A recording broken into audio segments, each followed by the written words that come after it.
सीखने की कला कैसे विकसित करें। मनुष्य सफलता से कुछ नहीं सीखता, विफलता से बहुत कुछ सीखता है। अरबी लोकोक्ति।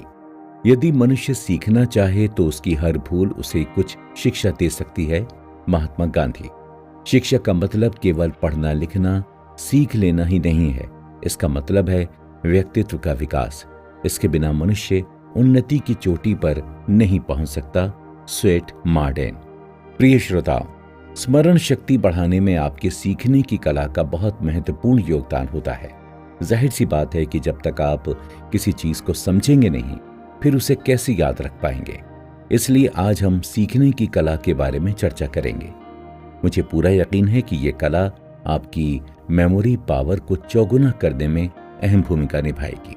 अगर हम सीखने की परिभाषा को जानना चाहें तो हमारे सामने यही बात आएगी कि जिस काम को हम आज नहीं कर सकते उसे हम कल करना जान लेते हैं, तो इसे सीखना कहा जाता है। जरा सोचिए, यदि सीखने की क्रिया नहीं होती तो हम अपने जूते समय पर नहीं पहन पाते, कपड़ों के बटन बंद करने में घंटों लगाते, बाजार जाते परंतु घर लौटते समय रास्ता भूलकर कहीं और पहुंच जाते। इस संसार में खेल कूद तथा कुश्ती के दंगल नहीं हो पाते, मेले नहीं लग पाते, मकान नहीं बन पाते और मानव संस्कृति का निर्माण नहीं हो पाता। इसलिए हमारा सीखने की कला को जानना बहुत जरूरी है। मनोवैज्ञानिकों ने सीखने की 3 विधियां मानी हैं। 1. प्रयत्न और भूल के द्वारा सीखना, learning by trial and error. Number 2. सूझ के द्वारा सीखना, लर्निंग बाय इंसाइट। नंबर 3. अनुकरण के द्वारा सीखना, लर्निंग बाय इमिटेशन। अब हम इन 3 विधियों के बारे में थोड़ा विस्तार से जानने की कोशिश करते हैं। पहले नंबर पर आता है प्रयत्न और भूल। ये विधि हमें ये बताती है कि मानो हम किसी कार्य को बिना सोचे समझे कर रहे हों और कुछ देर के बाद ही हमारी कोई क्रिया ऐसी हो जाए जो हमें सफलता प्रदान करे, तो इस प्रकार का सीखना प्रयास और भूल का सीखना कहा जाएगा। उदाहरण के तौर पर यदि हम किसी ताले को खोलना चाहते हैं परंतु उसकी चाबी नहीं पहचान पाते, ऐसी स्थिति में गुच्छे में जितनी चाबियां होती हैं हम ताले में डालकर ताला खोलने की कोशिश करते हैं।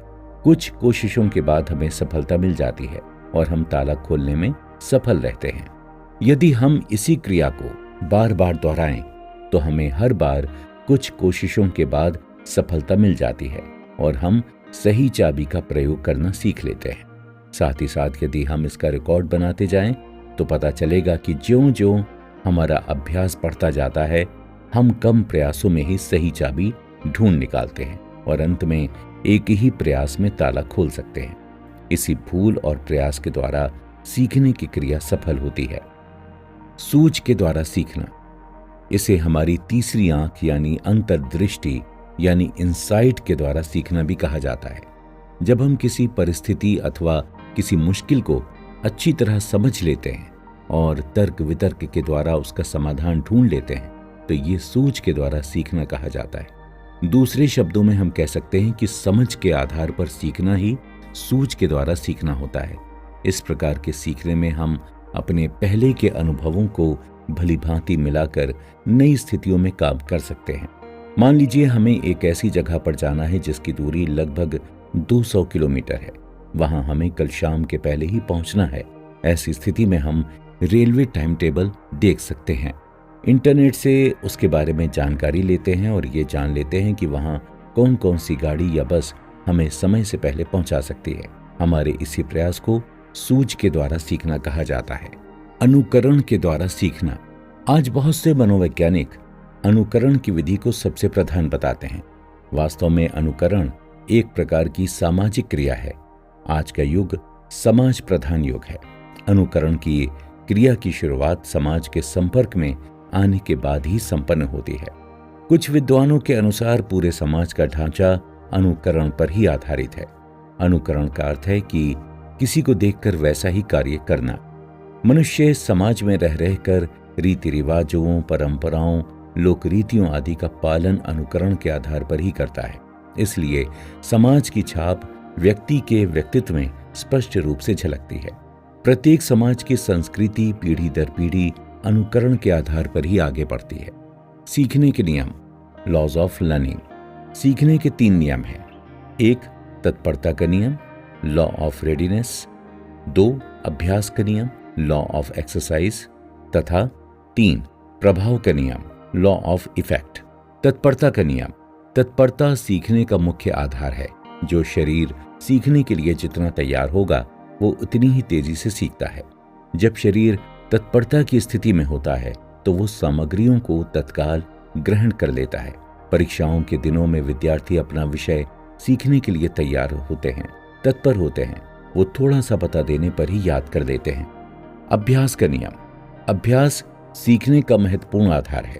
जिन कार्यों का हम अभ्यास करते हैं उन्हें हम सीख लेते हैं, तथा जिन कार्यों का हम कभी अभ्यास नहीं करते उन्हें भूल जाते हैं या सीख नहीं पाते। प्रभाव का नियम। इसे संतोष तथा असंतोष का नियम भी कहा जाता है। जो क्रियाएं हमें संतोष देती हैं उन्हें हम कम बार दोहराने पर भी सीख लेते हैं, और जो क्रियाएं हमें असंतोष देती हैं उन्हें बार बार दोहराने के बाद भी हम उन्हें सीख नहीं पाते। सीखना कई परिस्थितियों पर आधारित है। सीखने की उत्पत्ति केवल एक परिस्थिति द्वारा नहीं होती। जब तक आदमी किसी चीज को सीखने के योग्य नहीं है वो नहीं सीख सकता। केवल योग्यता के द्वारा भी नहीं सीखा जा सकता। योग्यता के साथ साथ इच्छा और परिश्रम का होना भी अनिवार्य है। कोई विद्यार्थी कितना भी प्रतिभाशाली क्यों ना हो, बिना पढ़े वो परीक्षा में अच्छे अंक प्राप्त नहीं कर सकता। अभ्यास के साथ ही उसे अपनी क्रियाओं के द्वारा संतोष होना चाहिए। असंतोष के कारण काम पूरा नहीं हो पाता। ऐसे कई आधार हैं जिन्हें सीखने के अंग यानी फैक्टर्स कहा जाता है। आप सीखने की कला में अच्छी तरह से माहिर हो जाएं, इसके लिए मैं आपको सीखने के अंगों के बारे में भी बता देता हूं। वंश परंपरा यानी हेरिडिटी। वंश परंपरा के द्वारा व्यक्ति के शारीरिक आकार तथा उसकी योग्यता का पता चलता है। जिस प्रकार का स्नायु मंडल, शारीरिक आकार तथा बुद्धि, संवेग आदि की मानसिक क्रियाएं व्यक्ति में होती हैं, उसी प्रकार की क्रियाओं को वो सीखने में सक्षम रहता है। प्रेरणा, मोटिवेशन। हर इंसान में दैहिक, सामाजिक तथा व्यक्तिगत प्रेरणाएं पाई जाती हैं। जब सीखने की क्रिया किसी प्रेरणा के साथ जुड़ जाती हैं तब उसकी प्राप्ति शीघ्रता से होती है। दंड, पुरस्कार, प्रशंसा, डांट, आत्मसम्मान, भूख प्यास इत्यादि प्रेरणाओं के ही अंग हैं। इच्छा शक्ति, विल टू लर्न। हम जिस कार्य के प्रति जितना अधिक सचेत होते हैं उसे उतना ही शीघ्रता से सीख लेते हैं। पुनरावृत्ति, रिपीटिशन। दोहराना सीखने का आवश्यक अंग है। यदि हम बिना किसी उद्देश्य के ही वस्तु को दोहराते रहेंगे तो हम कुछ भी नहीं सीख सकेंगे। साथ ही साथ बिना दोहराए सीखना प्रारंभ नहीं होता। किसी वस्तु को सीखने के लिए कम से कम एक बार दोहराना जरूरी है। फल का ज्ञान, नॉलेज ऑफ रिजल्ट। किसी भी काम को सीखने के लिए कोई ना कोई उद्देश्य जरूर होता है। जब आदमी कोई कोशिश करता है और जब उसकी कोशिश बेकार हो जाती है तो उस आदमी का उत्साह टूट जाता है। इसलिए हमें चाहिए कि हम अपनी हर कोशिश के फल के बारे में जरूर जानें और उसी चीज को सीखें जो हमें अच्छा फल दे सकती है।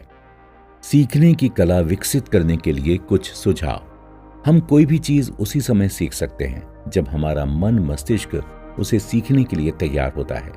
याद रखिए, आप घोड़े को नदी के किनारे तक ले जा सकते हैं लेकिन उसे जबरन पानी नहीं पिला सकते। इसलिए किसी भी नई चीज को सीखने के लिए हमेशा तैयार रहिए। जिन कार्यों का हम अभ्यास करते रहते हैं उन्हें जल्दी से सीख लेते हैं। इसलिए कोई भी चीज सीखने के बाद हमें उसका अभ्यास अवश्य करना चाहिए। कोई नई चीज सीखते समय हमारे सामने कई प्रकार की अड़चनें आती हैं, जैसे आलस्य, डर, दिशा निर्देश एवं धन की कमी। यदि हम डटकर इन अड़चनों का सामना कर लें तो ये अड़चनें अपने आप कम होती जाएंगी। इसलिए कुछ भी नया सीखते समय इन बाधाओं का सामना करने के लिए तैयार रहिए। क्या आपने किसी लोहार को अपनी बाहों को मजबूत करने के लिए व्यायामशाला में जाते देखा है?